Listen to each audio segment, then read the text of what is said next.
တက်လို့စားတိုင်းပိန်တွားတာမျိုးမဟုတ်ဘူးဆိုတာဒီဗီဒီယိုကိုကြည့်ပြီးတော့ရင်တော့တင်ရှင်းသွားမှာပါတကယ်တမ်းကျတော့တင်ကတက်လို့စားရင်တော့ကျမ်းမာတန်ဆွမ်းတဲ့ဝဝတုတ်တုတ်လေးပဲဖြစ်လာနိုင်ပါတယ်ဒီဗီဒီယိုထဲကလို့အမွေးပြောင်ပြောင်နဲ့ကြွက်ကြီးတွေဆိုရင်သူတို့ရဲ့အဓိကစားစာကဝါဖြစ်ပါတယ်ဒါပေမဲ့လို့သူတို့ရဲ့လေ့ကျင့်ကတော့9ပေါင်နဲ့6ပေါင်လောက်ထိရှိပါတယ်ဟုတ်ပါတယ်သူရဲ့နာမည်ကတော့ဘမ်မူရဲလို့ခေါ်တဲ့ဝါကြွက်ပဲဖြစ်ပါတယ်ဝါကြွက်တွေကအာရှတိုက်ရဲ့ဝါတော်ထဲမှာအဓိကနေထိုင်ကြပြီးတော့ဝါတွေကိုလွယ်တကူကိုက်ဖြတ်စားတောင်းနိုင်ဖို့အတွက်သူတို့မှာအားကောင်းလုံးနဲ့ရှေ့တွားတစ်ချောင်းပါရှိပါတယ်ဒီရှေ့တွားတွေကလည်းသူတို့တက်လုံးမှာဇက်တိုက်ကိုရှေ့ထွက်နေကြတာပါအကယ်၍သူတို့ကမကြောတဲ့ຢာတွေကိုပုံမှန်ကိုက်မပေးဘူးဆိုလို့ရှိရင်သူတို့ရဲ့တွားတွေကအရန်ကိုရှေ့လာပြီးအစာစားလို့မရတော့အထိဖြစ်လာပါတယ်ဒါကြောင့်မွေးမြူရေးဓမ္မတွေကသူတို့ရဲ့တွားတွေကိုပုံမှန်တိပေးလေးရှိပါတယ်နာမည်ကဝါကြွယ်လို့ဆိုပေမဲ့သူတို့စားတဲ့စားစာတွေကတော့တော်တော်လေးစုံလင်ပါတယ်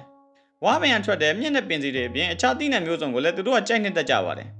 ဝါကြွက်တစ်ကောင်ကတနေ့ကိုဒုက္ခနာကိုရဲ့လေချိန်15ရာခိုင်နှုန်းလောက်ရှိတဲ့အစာပမာဏကိုစားသုံးနိုင်ကြပါတယ်သူတို့ကတကယ်အစာတလိုင်းတွေဖြစ်တဲ့ဖူဒီအုပ်စုလေးတွေပါဒါကြောင့်တောထဲမှာဝါပင်တွေအောက်ဖက်ကိုစောင်းကြနေရမျိုးတွင်ရင်လက်မတော်ပါနဲ့ဒါကဝါကြွက်တွေရဲ့လက်ချက်ပဲဖြစ်ပါတယ်